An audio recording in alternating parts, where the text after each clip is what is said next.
Hello, I'm Garth Fagan. I'm going to be speaking to you about choreography. Almost 7 years ago now, I started this most incredible journey called Amazon.com. Actually, at that time, it wasn't even called Amazon.com. It was called Cadabra Inc., as in abracadabra. That was the original name of the company. And I had phoned a lawyer on the way to Seattle from a cell phone. And he said, well, to incorporate the company? He said, what do you want the company to be called? And I said, Cadabra. And he said, Cadaver? And I knew that was a bad name. We changed it a few months later.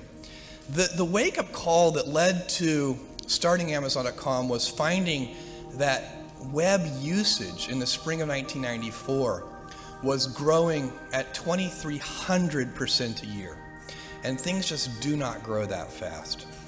Outside of, I guess, usually like Petri dishes or something. I mean, it's a very, very unusual growth rate. And you could tell anecdotally, even though there wasn't good research on this at the time, that the baseline of web usage wasn't trivial. And so something with a non-trivial baseline growing at 2,300% a year is clearly going to be everywhere tomorrow. And so the question was, what kind of business plan would make sense in the context of that growth? And I went through a whole bunch of different things, made a list of 20 different products, looking for the first best product to sell online. Came up with books for a bunch of reasons, but primarily because books are very unusual in one respect, and that is that there are more of them than there are products of any other category. So there are literally millions of different books in print at any given time. And computers are good at organizing such large selections of products, and you could build something online that literally couldn't be built any other way. You couldn't have a physical world bookstore or a paper catalog with millions of different books. And the primitive technology that was the web in 1994 clearly required that kind of characteristic for a business. It had to be something that could only be done in that way. So that's what led to books. When I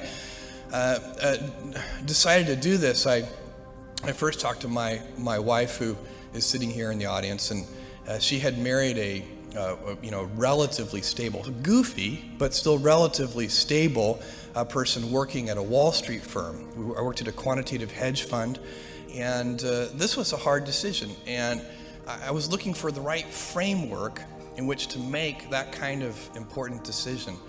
And the right framework I found is a regret minimization framework.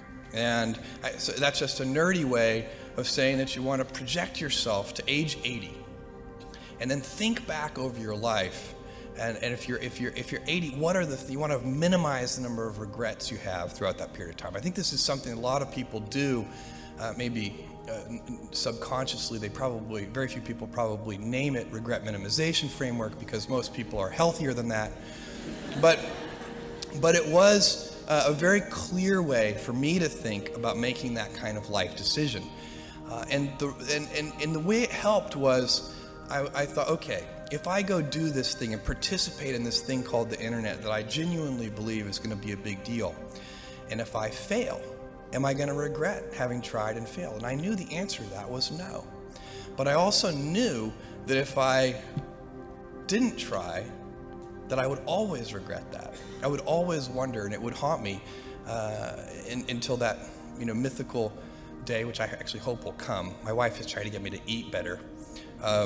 One of her heroes is Dr. Weil. So if you're in the audience, your dietary constraints are currently being inflicted upon me.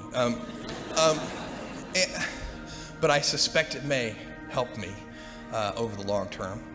And so that was how the decision was made to go do this. And there are just literally tons of stories about the early days of getting Amazon.com set up. We spent about a year building the software infrastructure and getting all the vendor relationships in place and so on and so on.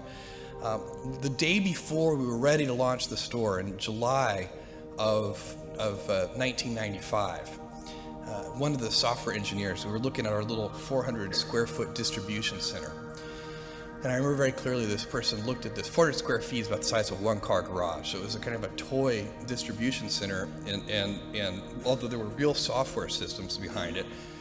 And he said, he looked at this little space, and he said, I can't figure out if this is incredibly optimistic or hopelessly pathetic. And indeed, we didn't know. There really was no way to know how customers were going to adopt this kind of technology in these very early days. There was a lot of risk involved. In fact, also in the audience today are my parents, who were the original funders of Amazon.com. They invested about $300,000, which is roughly their, was a reasonably large fraction of their life savings. And my dad's first question was, "What's the internet?" So they were not betting on the concept or the idea. They were betting on their son. I told him I thought there was a 70% chance they would lose their entire investment, that was an important disclosure because I wanted to be able to go home for Thanksgiving dinner no matter what happened. I'm very happy that that investment has worked out very well for them. But it was I was giving myself triple the normal odds. Startup companies are very tricky things, and fewer than 10% of them actually go on to make any return on an investment at all. And so I was giving myself a 30% chance, and just wildly overconfident.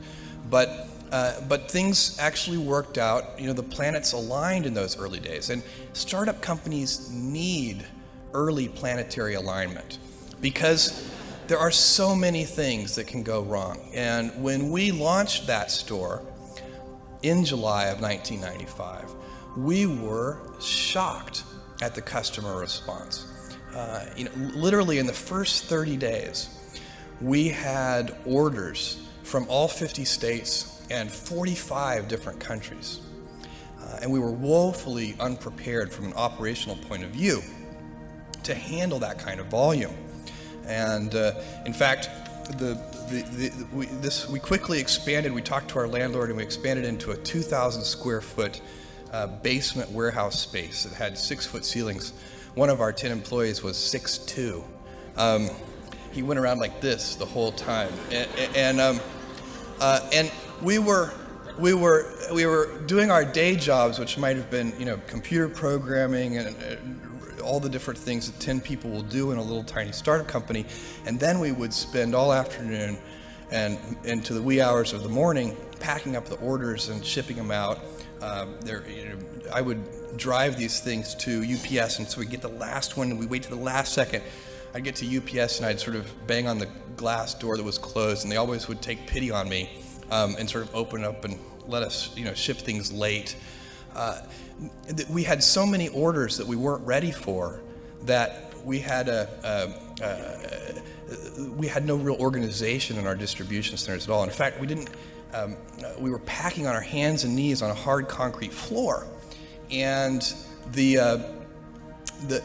I remember, just to show you how stupid I can be, my only defense is that it was late, but we were packing these things, everybody in the company, and I had this brainstorm, and as I said to the person next to me, this packing is killing me. My back hurts. This is killing my knees on this hard cement floor. And the person said, "Yeah, I know what you mean." And I said, "You know what we need?